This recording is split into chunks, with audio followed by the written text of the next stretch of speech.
Cena de Pesach. La última cena que tuvo Yeshua con sus discípulos no fue en Pesach.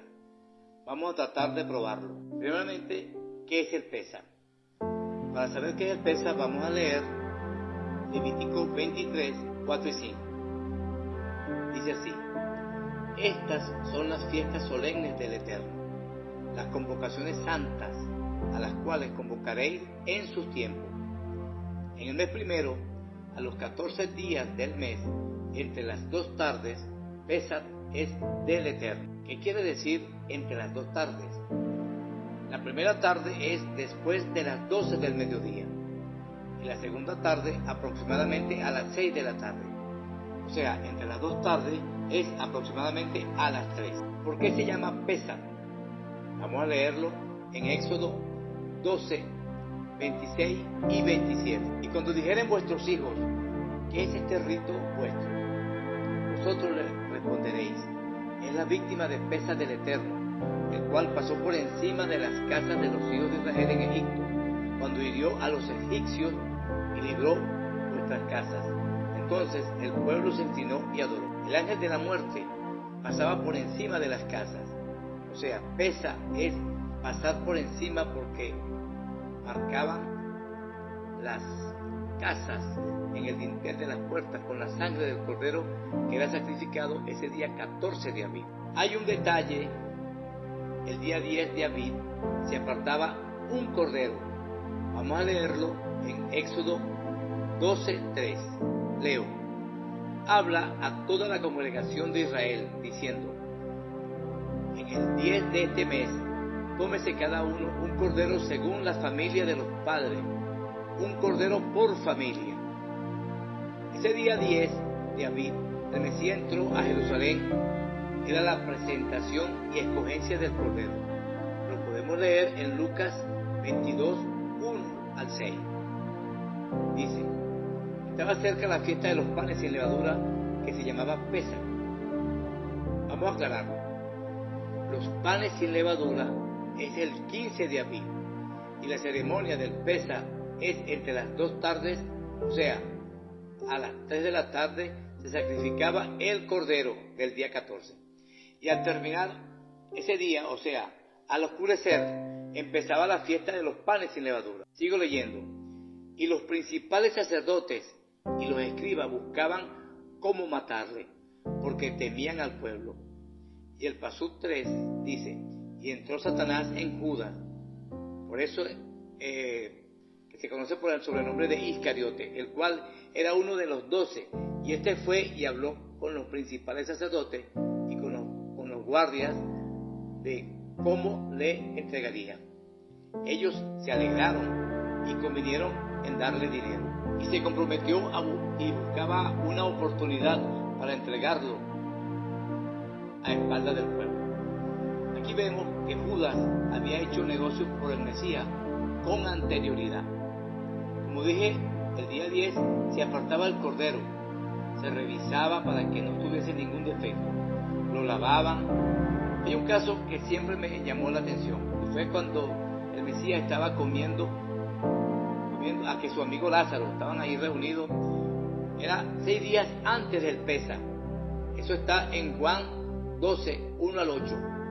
Cuando Miriam tomó un perfume de nardo puro, ungió los pies y los enjugó con sus cabellos, y la casa se llenó del olor del perfume. Judas estaba presente y protestó porque el perfume era de gran valor. Y Yeshua, que sabía que estaba cerca su muerte, dijo: déjala, para el día de mi sepultura ha guardado esto. O sea, él sabía que iba a morir. Los discípulos creo que sí lo habían entendido. Ellos lo entendieron después que ocurrió todo. Seguimos con lo de Pesach.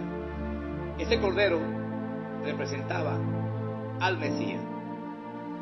Juan, o mejor dicho, Yohanan, reconoció que Yeshua era el Cordero del Eterno que quita el pecado del mundo. Pero todo aquel que tenga la sangre del Mesías en el dintel de su puerta es liberado de la muerte. Pues bien, el Mesías estaba esperando una señal del cielo. Esa señal la vemos en Juan 12, 20 al 36. Voy a leerla. Habían ciertos griegos, voy a leer el paso 20.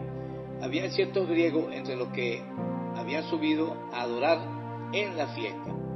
Resulta que estos griegos eran dispersos. ¿Cuál es fiesta? La fiesta de Pesach y la fiesta de los panes sin levadura.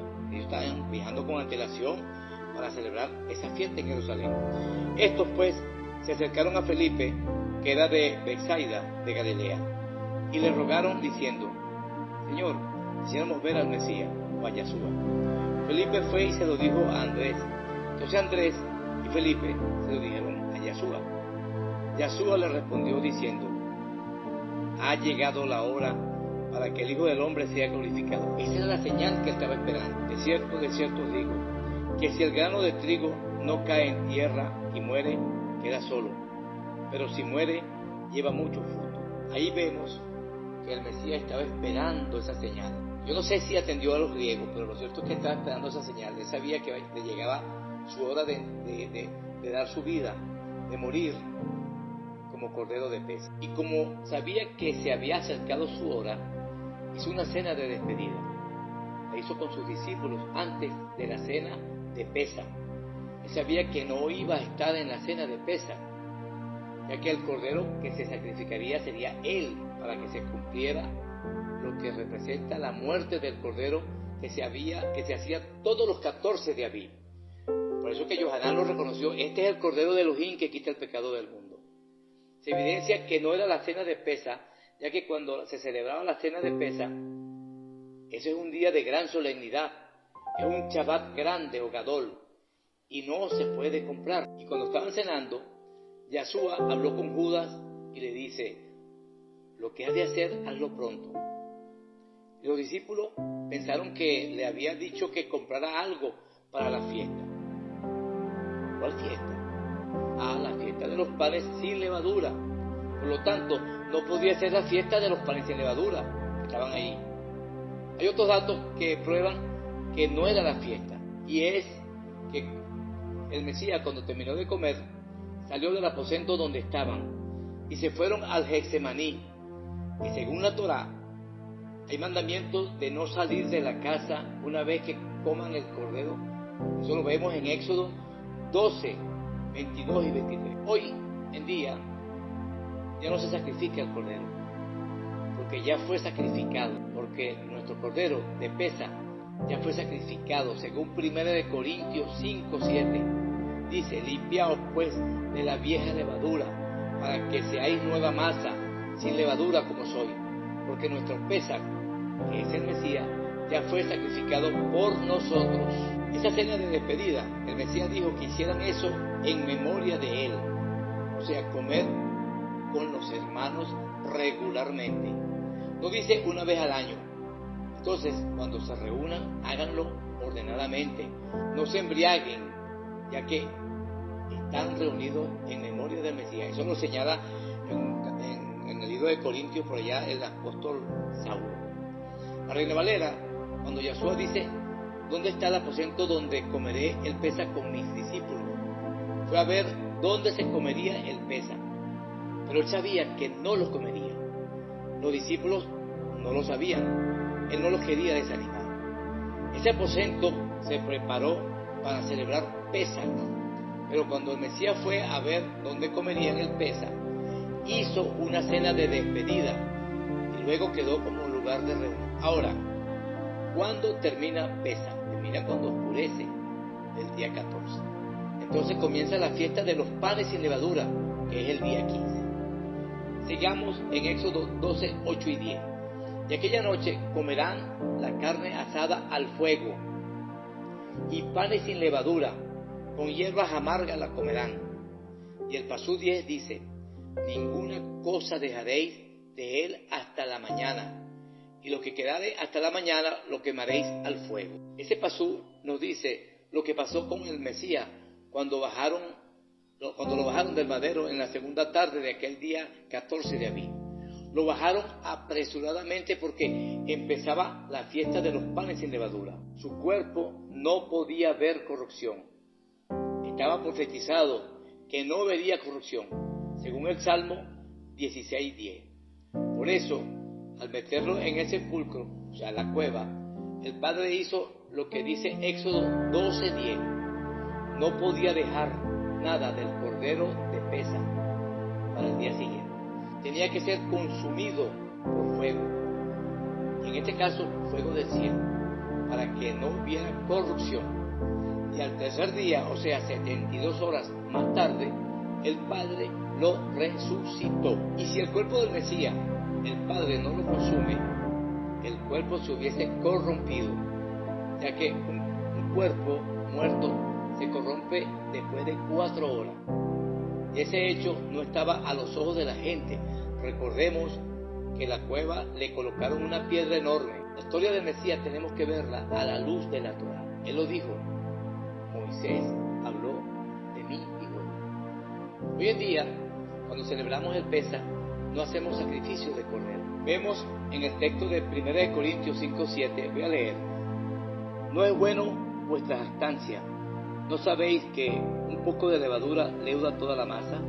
Limpiaos pues de la vieja levadura, para que seáis nueva masa, sin levadura como sois, porque vuestra Pesaj, que es el Mesías, ya fue sacrificado por nosotros. Esas ceremonias de la cena de Pesaj y los panes sin levadura van pegaditas. Una es el 14 de abril y la otra es al comenzar el 15. En Éxodo 12:14 dice que tenemos que celebrarlo. Leo: y este día os será en memoria, y lo celebraréis como fiesta solemne para el Todopoderoso durante vuestras generaciones. Por estatuto perpetuo lo celebraréis. Saulo exhorta a que guardemos la fiesta, no con la vieja levadura, no con la levadura de malicia ni de maldad, sino con panes sin levadura, de sinceridad y de verdad. Vamos a analizar lo que dice, o lo que yo dije, que el Mesías no fue dejado en la cueva o en el sepulcro. El Salmo 16:10 dice: porque no dejarás mi alma en el Seol, ni permitirás que tu santo vea corrupción. La corrupción de un cuerpo muerto comienza después de las 4 horas, como ya lo dije. Después de eso se endurecen los músculos y las articulaciones, los espermatozoides mueren y comienza la etapa de descomposición. El Mesías no se corrompió. ¿Qué pasó? Se cumplió lo que dice Éxodo 12:10. No podía quedar hasta la mañana. Se tenía que quemar el cordero de Pesaj. Fue consumido con fuego del cielo. No estaba a la vista de ningún curioso este hecho. Recordemos que la cueva estaba cerrada con una gran piedra. Si no fue así, no sé cómo no vería corrupción. Cuando el Mesías fue resucitado por el Padre, lo hizo con un cuerpo glorificado, como dice 1 Corintios 15:52. Bueno, resulta que Yeshua fue tomando la figura del cuerpo que tenía. Por eso los discípulos que iban por el camino de Maús no lo reconocían. Eso está en Lucas 24:13 en adelante. Caminaron 60 estadios. Un estadio son 180 metros. Eso quiere decir que caminaron un poquitico más de 10 kilómetros. Y lo curioso de esto es que caminaron un poquitico más de 10 kilómetros y no lo reconocieron. No lo reconocieron. Ellos lo reconocen cuando van a comer, levanta sus manos para dar unas gracias por el pan que le estaban dando. Entonces lo reconocieron: ¡ay, es el Mesías! En ese momento él desaparece. Un cuerpo de carne como el que nosotros tenemos no puede desaparecer así por nada. Él estaba manifestando que tenía un cuerpo glorificado.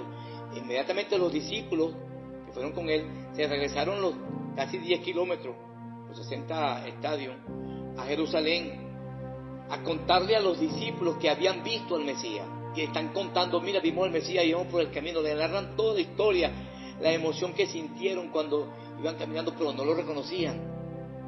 Y cuando estábamos en la casa lo reconocimos, era él. Y en ese momento, estando las puertas cerradas, vuelve a aparecer el Mesías. Shalom Aleje, le dijo. Soy yo. Vengan, tóquenme. Se dejó tocar.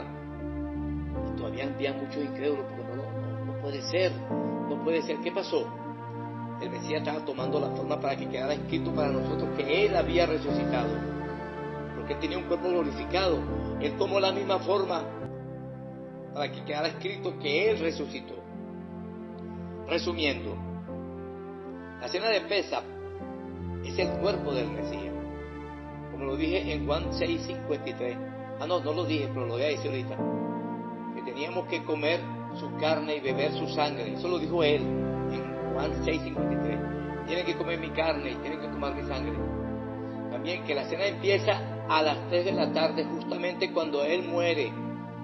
Que los que hacen la ceremonia, yo dije que la cena la ceremonia comienza a las 3 de la tarde, cuando Él muere. Que los que hacen la ceremonia de Pesaj no pueden salir de sus casas, según Éxodo 12, 22 y 23. No pueden salir. Tienen que sacar toda la levadura de sus casas y de su interior para comer los panes sin levadura. Deben comer las hierbas amargas. En la ceremonia narrar todo lo que ocurrió cuando salieron de Egipto. Shalom Aleje.